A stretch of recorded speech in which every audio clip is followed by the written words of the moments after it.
alam semesta belum dicipta. Beliaulah alam pertama yang dicipta. Oleh karena itu dalam kalam-kalam ilhami yang didapat oleh ulama-ulama kita, ada dialog Allah Subhanahu wa taala dengan dirinya. Beberapa ulama mengatakan ini hadis. Saya teliti, ini bukan hadis yang bersambung. Ini hanya kalam-kalam ilhami. Apa kata Allah Ta'ala? Kuntu kanzan makhfiyan. Aku adalah perbendaharaan yang tersembunyi. Yang disebut dalam hadis Bukhari, Kanallahu wa la syai'a ma'ah. Allah ada, tiada satu pun bersamanya. Rahasia, sangat rahasia. Lalu Allah mengatakan, fa ahbabtu an u'rafa. Lalu aku ingin dikenal. Aku cinta dikenal. Jadi yang boleh narsis itu cuma Allah. Yang boleh suka popularitas itu cuma Allah. Karena Allah punya rahasia disebut kanz, kanzan makhfiyan. Aku ingin dikenal, fa khalaqtul khalqa. Aku ciptakanlah makhluk. Siapa makhluk pertama? Allah ciptakanlah apa yang kita sebut dengan tiupan pertamanya. Allah meniup. Ini jangan salah faham. Ini contoh ayatnya. Fanafakhtu fihi min ruhi. Aku tiupkan dari rohku. Allah menyebut zatnya, rohnya. Maka Allah menamakan zatnya dengan roh, ruh. Hembusannya itu menjadilah apa yang kita sebut sekarang dengan Nur Muhammad sallallahu alaihi wasallam. Tapi sebelum Nur Muhammad, Allah itu mengenalkan dirinya bahwa dialah Ahad. Qul huwallahu ahad. Jadi hadis kalam ilhami tadi semuanya ada di surat Al-Ikhlas ketika Allah mengatakan Qul huwa. Kenapa bukan Allah dulu tapi huwa dulu? Dalam tradisi bahasa Arab, kata yang zahir mesti lebih awal daripada kata ganti. Huwa artinya dia. Apa arti dia? Ini kata ganti. Allah nama yang zahir. Oleh karena itu Imam Abdul Qahir Al-Baghdadi, Imam Ahlus Sunnah mengatakan, kalau ayat ini dimulai dari huwa, bukan Allah, seperti ayat kursi Allahu la ilaha illa hu, berarti huwa itu bukan nama ganti. Huwa itu adalah nama asli Allah Subhanahu wa ta'ala. Disebut nama zahir juga Pak, nama yang nyata. Huwa itu bahasa Arab artinya dia. Bapak kalau sebut dia dalam bahasa kita, maknanya mirip dalam bahasa Arab. Saya bilang dia, orangnya tampak enggak oleh mata? Ya.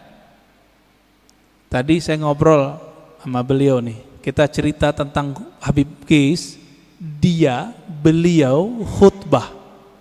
Kelihatan enggak sekarang orangnya? Enggak, berarti tidak terlihat oleh fisik. Maksud dari kata dia, Allah itu tidak bisa dicapai oleh pandangan fisik, pendengaran fisik, semua yang berkaitan dengan indrawi. Itulah makna huwa. Oleh karena itu ulama kita yang ahli qalbu sepakat huwa nama Allah. Jadi jangan heran nanti ketemu kiai-kiai Betawi lama, kiai-kiai Banten, kiai-kiai Jawa lama, kiai-kiai Sumatera, mereka berzikir hu Allah. Ya, hu itu surat Al-Ikhlas itu Pak. Bukan bid'ah, diambil ayat itu huwallah. Bid'ah enggak tuh? Ngambil dari surah Al-Ikhlas kok. Ya, kalau ada sahabat kita yang mengatakan bid'ah, mungkin pensyarahan ini belum sampai kepada beliau. Kitab-kitab mengenai ini banyak. Al-Ibda, ya, fi Madaril Ibtida, itu menjelaskan perdebatan ulama tentang zikir hu boleh atau tidak. Setelah dibid'ahkan oleh Ibnu Taimiyah, dibalas oleh yang lebih senior oleh Ibnu Taimiyah, namanya Ibnu Athaillah Sekandari. Finalnya itu boleh, bahkan disyariatkan. Masyru', begitu bahasa Arabnya. Jadi jangan terjebak di situ. Huwa itulah yang disebut kanzan makhfiyan, perbendaharaan yang tersembunyi. Coba lihat Bapak Saudara makan Allah. Allah itu dalam surat Thaha berkata kepada Sayyidina Musa, "Hei Musa, innani anallah." Masih ingat? Ayat 14. Surat 20 ayat 14. Innani anallah. Sesungguhnya akulah Allah. Berarti Allah menyebut di sini nama zatnya dengan ana. Sesungguhnya akulah Allah. Maka Nabi Musa diperkenalkan oleh Allah dengan nama yang baru, Allah. Itu sebabnya orang-orang Yahudi memanggil Allah itu dengan panggilan El.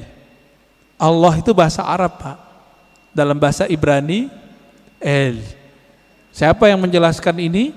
Ada tokoh orientalis dari Australia, tetangga kita. Namanya Arthur Jeffrey. Bisa 19 bahasa, Pak. Tapi sampai mati dia nggak percaya Quran dari Allah. Meneliti Quran, meneliti hadis, tapi nggak percaya bahwa Al-Quran dari Allah. Emang hidayah itu nggak masuk ke akal, hidayah itu masuk ke kolbu. Jadi kalau Bapak ngaji, diakal-akali, itu dalam pikirannya nolak terus tuh apa yang saya katakan dari awal sampai sekarang. Maka kalau ngaji, jadikan akal itu tunduk kepada kolbu. Kolbu itu mainnya dengan rasa. Rasa yang dipakai oleh kolbu berbeda dengan rasionalitas yang dipakai oleh akal. Banyak ya. Teman kita nggak pernah merasakan khusyuk, dia bilang mustahil khusyuk. Dia nggak pernah coba, dia bilang nggak ada. Ya, sama kayak orang nggak menikah, nggak tahu nikmatnya malam pertama, dia bilang nggak ada tuh nikmatnya nikah. Mirip-mirip begitulah kira-kira. Bapak Ibu Saudara makan Allah. Jadi ketika disebut huwa Allah, huwa itu adalah perbendaharaan yang tersembunyi. Lalu Allah mengenalkan dirinya menjadi Allah. Nah, proses dari huwa ke Allah ini panjang.